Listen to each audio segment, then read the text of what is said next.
What's going on, wrestling fans? Welcome to 10 Count. I'm Steve Fall, but on today's edition, I am talking to Aiden English, the Drama King. We're going to talk about the Vaudevillains. We're going to talk about Rusev Day and why did Vince McMahon not get behind it?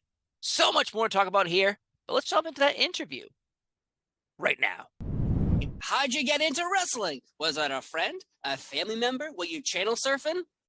I mean, so for me, it was a kind of a classic case of you want what you can't have. Mm-hmm. So I grew up, I didn't have cable TV. So like USA Network and things like that, Monday Night Raw wasn't available to me for a long time. And so when I was in those formative years, middle school, you know what I mean? Like 5th grade, 6th grade, it was the classic Tuesday morning. Oh, did you see what Stone Cold did? Oh my God, he did. I'm like, who is this stone cold human who keeps doing badass things? And so I was just like, man, everyone's talking about wrestling, everyone. And I knew what it was because my brothers, while they weren't like big, they had not been watching every week and everything. But my dad, who worked in Rosemont and had like a relationship with some of the people at the Rosemont Horizon, now the Allstate Arena. Yes. He had taken them to 1 or 2 events just when they were younger, my older brothers. But it wasn't a big thing in our house. But I was just getting more and more jealous. And so I found Shotgun Saturday Night, if you remember that show. Of course. Which was on local TV here in Chicago on Saturday nights. And that gave me at least a glimpse into like what would happen, recaps of Monday Night Raw. And then finally when SmackDown debuted on UPN, remember when that was a thing as well? Mm-hmm. I finally got to see it. And then I went, then from there it was the rabbit hole, borrowed tapes from friends who did have cable and recorded Monday Night Raw for me. And I think once I kind of discovered it, it was just like, oh, this is the coolest thing ever. And that's interesting that you brought that up about Shotgun Saturday Night because it was on like 1 a.m, right? Well, no, actually for us in Chicago here, it was on UPN, which was the same station that SmackDown ended up being on. Yeah. But it was like 6, 7 p.m. It was like just before prime time. Yeah. Oh no, I remember being a kid and I had told my parents, you have to wake me up at 1 a.m, and they'd come in and be like, yeah. So when you watched Shotgun Saturday Night, was that when they were still in the nightclubs, or that was when they eventually became like a Velocity type show? Yeah, it was like recorded before Raw and stuff because it was in the arena. You could tell. I remember that when I was young, and I was first like. Or even as I got older, I kind of like, oh, I understand, Raw is on Mondays and they go to different arenas and just grasping what all of it was. I remember for the longest time, though, it blew my mind before I understood how TV worked. I'm like, there's like 10,000 people there to watch like Taka Michinoku and Essa Rios go at it because that was the only live match on the show. And then it was all recaps. I'm like, do these people pay for a ticket for one match on like for 1:15? Like, damn, WWF is popular. Well, yeah, Taka Michinoku, man. Choppy Pepe. Weird stuff. And it's funny that you brought up tapes because as a child for me as well, I started in 1992 watching wrestling. Mm-hmm. So I had to go to your local VHS store and rent the old Survivor Series. Having a double VHS tape from WrestleMania 4 was all of them was like mind blowing. Almost, yeah. I remember that very much. I remember I found, and the crazy thing is the way prices are. Do you remember a double VHS of that ancient technology was still like $60 or something like that to like buy WrestleMania when it came out? It was wild. The only 2 double stack tapes in my house were WrestleMania 4 and Titanic. Oh, yes. That's the only double stack. It's just interesting to think because now it's like, I'm not insulting current fans at all, but it's like back in the day, you had to actually do an effort and research. Now I can go like on my phone and just be like type in Aiden English and then boom, match, and I can find you on YouTube instantly. Yep. Pirated or not pirated, I can find you instantly. Yeah. Before, you got to convince your parents to go to the store with you, rent it, you got to watch it. Yeah. I remember it was a little bit of a pain because not every not every Blockbuster or video store had wrestling tapes and stuff like Right. that. Or if they did, they had one. It was like one WWF tape, and so like you had to scour the video stores and stuff like that. Yeah, man, you had to put in some work. It was always near the horror film section too, and I was like a child, so you're like walking by Freddy and Chucky, like, oh no, I'm just trying to look for Hulk Hogan and Ultimate Warrior. Okay, I haven't remembered this since you just I haven't talked about this on stream. I haven't talked about this in an interview. That's so funny you said that. So for me, I don't remember if it was a Blockbuster or like a local video store down the street from my parents' house, but the wrestling tapes were always right next to the adult tapes, because it was adult or whatever. And wrestling it wasn't sports. It wasn't like, it was adult interest or like special interest. Because it like didn't fit sport, it didn't fit like documentary, it didn't fit anything. So they put it in. It was like special interest, which was like shoved in the back of the store. Yeah, next to the naughty movies. So they say next to the French documentaries that at the time Yes. nobody was watching. Yes. It's so funny because you triggered my brain when I used to go to bookstores as a kid, and I go into the sports section looking for wrestling books, and it was like maybe one, and I was like, oh my god, I found it. It was like a holy grail finding a book about wrestling. You got to treasure that stuff. Now everyone writes a book, and that's fine with me. But at the time, I was like, the best of the 80s? Yes. Yeah, absolutely. That's so crazy. And so before we started even talking, your Zoom popped up, and it was your wife's Zoom account. Mm-hmm. And at the time I was doing some research, I'm like, oh my God, I know about your wrestling career, but your personal life is something completely different. When I discovered that you were married to a Guerrero, then I'm like, oh my God, his mother-in-law is Vicki Guerrero. Mm-hmm. What is that situation like? Obviously, you can't say too much because she will hurt you because she's your mother-in-law. Does she yell at you? No. Yeah, I mean, and I'm sure you've talked to enough people. Anybody who knows her, the exact opposite of the character she made famous for years. I mean, she's an absolute sweetheart, kindest, funniest. She got a bit of a sailor mouth. I'll tell her that much. And she would stand up and own up to that stuff. So when we get together, we have a good old time. She is the best, and she was actually a great resource for me when I was first getting started with WWE and everything like that, and going on the road. Just little things she would do. I'm like, hey, when you're traveling, make sure you do this, and like get your clear, get your TSA pre-check, because that's going to help. Join up in all these hotels because you'll get points and you'll get this. Make sure to look for here's how you should schedule your house show days. Blah blah. Just little things that just made that transition to road life so much easier. Now, have you ever heard the story of people saying, this is when you were in NXT, people would say, I don't watch WWE, but I do watch NXT. Oh yeah, that was a big thing because AEW wasn't around. People still were randomly upset with Impact Wrestling over with the Hulk Hogan regime. And so there was a taste in their mouth they didn't enjoy. But for so long, I would hear people say that to me. And now this NXT they have, no one says anymore, oh, I don't watch WWE, but I watch NXT. So how did you feel being in NXT at the time, hearing this from like the internet saying like, well, I don't like Raw and SmackDown, but damn it, I love that NXT. Oh, it was awesome. I mean, and that was the environment we were trying to cultivate. And to be full credit, that was the environment Triple H was trying to cultivate. I mean, he would give us those rah-rah, we call it, rah-rah speeches before NXT takeovers. And especially when we started doing them on the road, like that first Brooklyn that we did before SummerSlam, that I was so incredibly blessed to be on. I mean, he gave us a big speech, like the old make them follow that. Make them work hard, make them scared, make them nervous. SummerSlam is one of the biggest shows we do every single year. It's been around for 20 years. This is brand new.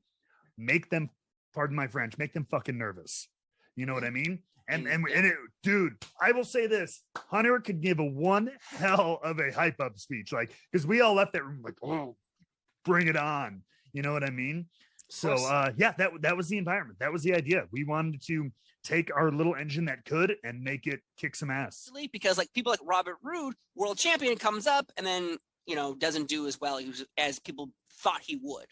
I mean, it's as much as it seemed like there was like this lock and barrel kind of thing. It really is a talent by talent thing, and because I don't like to do, but I would argue that we, as the Vaudevillains, had a similar thing. We got up and that was for multiple reasons. A lot of it depends. It's politics, baby. Who you have that rapport with, who you have that kind of impression with. If you're rubbing elbows with the right person backstage, they defend you, they back you up. I don't think I'm speaking out of turn when I say I think Hunter also had his guys that he was extra careful with, and I don't blame him. His guy, guys like Finn, guys like Kevin, guys like Sammy he cared about everybody, but he took an extra step because those are people he groomed to be his top NXT guys, and he was going to see through to make sure they were carried through in a better light. And those guys are also all incredible talents who have gone out of their way to do that as well. But like, it depended on who you were. And the way one of the issues was NXT fostered in a good way, these wild kind of characters for a bit, especially those early days. I mean, Tyler Breeze, this kind of very over the top, Vaudevillains, kind of crazy, Ascension. And I wish we had a little bit of a stronger NXT when we were there, and we could have stayed there like a lot of people did. Adam Cole, for example, kind of made a bit of a career out of being NXT and thank goodness, didn't go to the main roster. I think a lot of people would argue. I wish we had a little bit more of that ecosystem when I was there, because I think we were appreciated and fostered, and that environment really gelled with those they liked wacky, weird crap. You know what I mean? We were their weirdos and they were our weirdos, that NXT audience, in a way, right? Yeah. It's like punk rock. We're all each other's outcasts. Going to that main roster, lost in translation a lot of the way. You know what I mean? Yep. You look at the Vaudevillains. I say this all the time. How do you bring that team up without vignettes? I'm sorry, and I totally get the stats. A lot of people who watch Raw, that huge broad audience, a lot of them don't watch NXT. Mm-hmm. So you come up, we're black and white. Are they time travelers? Who are these guys? What are they doing? We don't hear them talk. We don't hear them. We just see a black and white entrance, and then they wrestle like anybody else, kind of. Mm-hmm. We needed explanation. Yes, we needed a little bit of we'll show some vignettes, some of the stuff we did in NXT. So there were a lot of characters that are so colorful and bright and out of the box. You needed to soften that. Well, you can't just be like, all right, hey, it's that guy from NXT. You guys all like him, right? Oh, no? Okay. It wasn't an instant success. Damn. All right. Well, we'll just kind of cycle them down through the middle. And that unfortunately happened a lot of the time.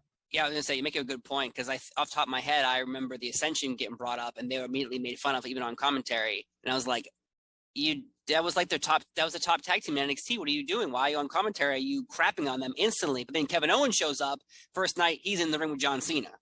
So it's like, perception is everything. And it's one of those disconnects with, that's where, when you started to hear, and we would hear about it all the time too, just like the little bit of the tug of war between Hunter and Vince. What's your relationship with Simon Gotch, your former tag team partner? Because you guys had I thought you had a great run, and then of course the Payback 2016 incident happened with Enzo and Big Cass, and I think from that point on, you brought up how you were brought up, and then you felt like you kind of just dropped down. And that match, to me, might be the moment where they were like, it doesn't even matter what happened and who hurt, and by accident or didn't happen, or what. It doesn't matter about that part. I think no matter what happened, someone saw it and immediately wrote you guys off.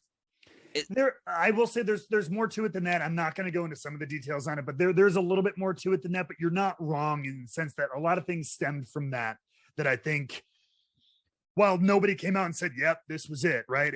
That was the bit of a wind out of the sails moment, right? Yes. And like I said, there's some more stuff behind the scenes on that one as well. But I would agree. But at the end of the day, I think we both, especially after that, and then we tried to get things going. Like, we would pitch creative ideas, and especially when we were working with the New Day for a little bit after that, like New Day was into it too. God, I remember the conversations I would have with Xavier Woods about with these two characters, these teams. Oh my God, the weird, funny, awesome, good stuff we could do with vignettes and promos and all this stuff. And same thing, somebody didn't want to see it, and we just ended up being very generic bad guys. And so it got to a point anyway where me and Simon, I think, both wanted kind of out, because the writing was on the wall with the team. Nobody was going to take us. I don't like saying seriously, because I don't care about being serious. I like having fun too, but nobody was going to just put any time into us as that team, as the Vaudevillains, unfortunately. So by the end of that, by the time, and then when Simon was released, I think we were both, from what I actually remember, I think they were going to split us up literally the week or two later. And then the decision was made to release him regardless. And so anyway, so we were both looking to get out. It was, but I don't think you're wrong. And in that moment, that matchup was a bit of a, and the things that surrounded it, a little wind out of the sails. And I'm sure it definitely didn't help anything. Rusev Day felt like the same thing, where it was created and either by you or Rusev, and together this thing bubbled up and had all this momentum without the machine behind it. Do you think that helped you or hurt you? Because it seems that when people come up with ideas on their own, they're like, well, we didn't come up with that idea, so we're not going to get behind it. Right. So I think there's a little bit, there's some truth to it, but there's also a lot of misnomer about that idea. With Zach and, with Matt, he knows obviously more about the backstage politics of what went on with his particular run. Maybe that was more of a case there. It's always a good idea. I've been told this about business in general. Like, if you've got something you want to do, if you can make it your boss's idea, like if you could talk them into thinking like they came up with it, it's always better, because if you're in charge, you want to think you're the genius running everything, right? So like, that's just, if you're able to do that, folks, if you have that wit about you, I highly recommend it. It just makes things smoother. That said, I don't feel like it was a case of like them spiting us. I think people have that, I think, is a misnomer, a wrong idea of like, there's something popular that they didn't intend and they go, oh, we're going to stomp this out. No, because that's bad business. Right. If something's popular, like if they truly felt that way, they would have just split us up. They would have just squashed it, and Rusev would have gone and done something else. They kept booking us. They kept putting us on shows. They kept giving us, promo time. True. So like they acknowledged that there is something there. They're not going to ignore it. Where the issue came in, and I stand by this, is that one of the things with Vince is I think he views you in one way, and it's very hard to change that view, especially if he likes you as XYZ. And then also if he doesn't, but especially if and I think he liked Rusev a lot as the Bulgarian brute, the big brooding foreign bad guy who beats people up, doesn't talk a whole lot and everything like that. And so I think that's where our conflict kind of came with how the booking went, or whatever you want to call it. Because again, they acknowledged they made merch for Rusev Day. They did all that. They put us on these shows. They gave us these chances to be on TV a lot, but never really pulled the trigger or anything. Because man, there were so many matches in there where Rusev would go out there and kind of like do the old babyface push, babyface comeback, and everything. Where you get back and kind of get yelled at, like, you're not a babyface, you're a heel. We kept trying to force it, which maybe we shouldn't have done. But yeah, I mean, the Vince McMahon, I think, just always saw him that way. And so like his way of, we're going to put you out there, but like, you be a heel, you're a heel, you're a heel. And it just kept going against the grain. And to a point where a lot of people didn't get it. Again, New Day, we were kind of working with them and like the Usos a lot. And they were like, why? Like, they turn you guys, like, you guys, we'll work with you. Let's have them turn you guys. We can do this whole thing. But the boss just never saw it for him. And so kind of just wrote it until they forced the wheels to fall off. And because the boss, I'm telling you, he did not see the babyface aspect. He didn't get it. Huh. It's interesting because eventually Rusev would turn babyface and have that Bobby Lashley Lana storyline too. So, and I guess with you as well, the whole storyline when you guys broke up, where I guess you were the heel and technically Rusev and Lana were the baby faces. So it eventually did happen, but in the design they had versus, and I'm not saying they did that on purpose or whatever, but obviously you're right. It's hard to change perception of what people think of you, especially when you've been doing one thing for so long. They obviously want you to be that because they designed it that way. I have seen a Rusev interview where there was a couple of events where like all the Rusev Day merchandise sold out at these events, and he went up to like Triple H and Vince was like, "Oh, did you see this? I'm so excited!" And they were like, "Yeah, well, we only had one box of your stuff, so that's why it sold out." It was something along the lines of, he was having a meeting with Vince, I think, about like, hey, we should do something with this, and maybe we could be babyface, and maybe this act could be a babyface act. And he tried to tell that he was the number one merch seller on .com. Yes, he was selling more merch than AJ Styles at the time. for maybe it was 2 weeks, maybe it was a month, I don't know. But there was a point where the Rusev Day shirt was the #1 selling shirt. And Vince hit him back with well, maybe we just didn't have a lot of shirts. And it's like, that was also shortly after the thing where everyone was chanting Rusev Day, and we trying to point out to him that, look, people like us, people like this act, people like, they're very into it. And Vince legitimately thought, they're just making fun of you. Like, the audience is just mocking you with the Rusev Day chants. You're a heel, right? You're a bad guy. They're clearly, it's like Kurt Angle and the "You Suck." They're just mocking you by doing your little chant. And it was like, what? Right. Okay.